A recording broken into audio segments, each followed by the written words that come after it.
So we talk about windows of tolerances today. This is a concept from trauma that is applying a lot to modern politics today, and I think it's really interesting. So the basic idea is we have a range of things we can feel but still tolerate. So trauma is when something becomes unmanageable, intolerable. We're overwhelmed by it. Yeah. So any kind of emotional or response where we go, "Oh, it's just too much to handle," we dissociate or whatever.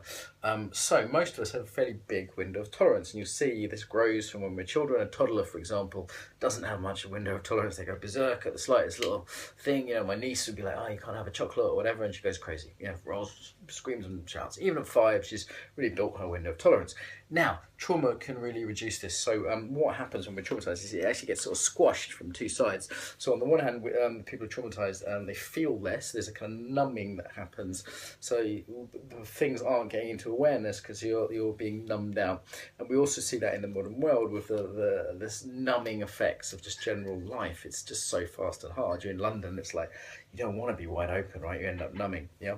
The second thing that happens in trauma, these are two of the 3 big PTSD sets of symptoms, is hyperarousal. So this is where we have a strong response to something. So our ability to self-regulate has been reduced. So a lot of trauma or related addiction too can be seen of as a self-regulatory problem. So what once was just, you know what, that's a bit annoying, that guy said something I didn't like, or that guy cut me up in traffic, becomes a road rage. Yeah.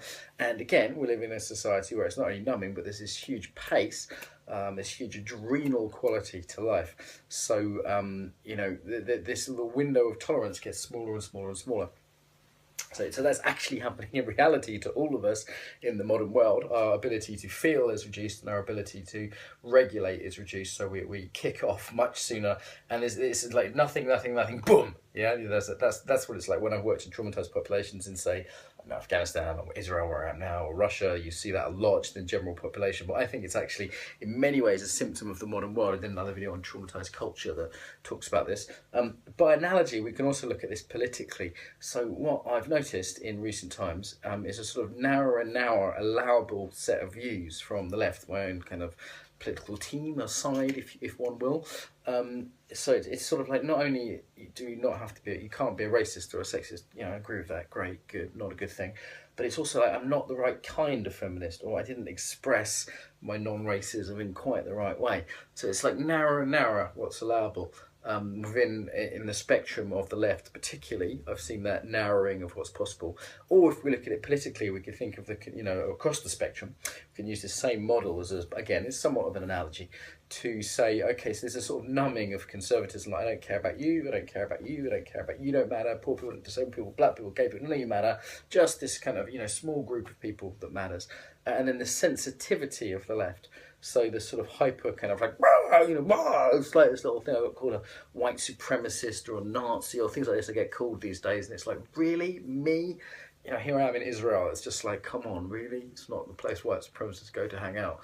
Completely ridiculous things that it's extremely, people are very triggered, this is the word, people are triggered, demanding their safe spaces and etc. So I think it's an interesting analogy, this idea of window of tolerance. What's our own political window of tolerance, itself perhaps a liberal idea, but actually also in many ways articles sort of conservative ideas, sort of live and let live, you do your stuff, I'll do mine. How big is our window of tolerance, for other politics, for other ways of being? Are we narrowing the kind of allowable views? Some people say this is as a result of the sort of echo chamber of social media. We're increasingly hearing our own views, and that as a result they get more and more extreme and more and more narrow. It's very difficult to have a conversation these days, isn't it? So I hope that's useful as an analogy. I put this on Facebook just yesterday and a lot of people liked it, so I thought I'd do a video on it.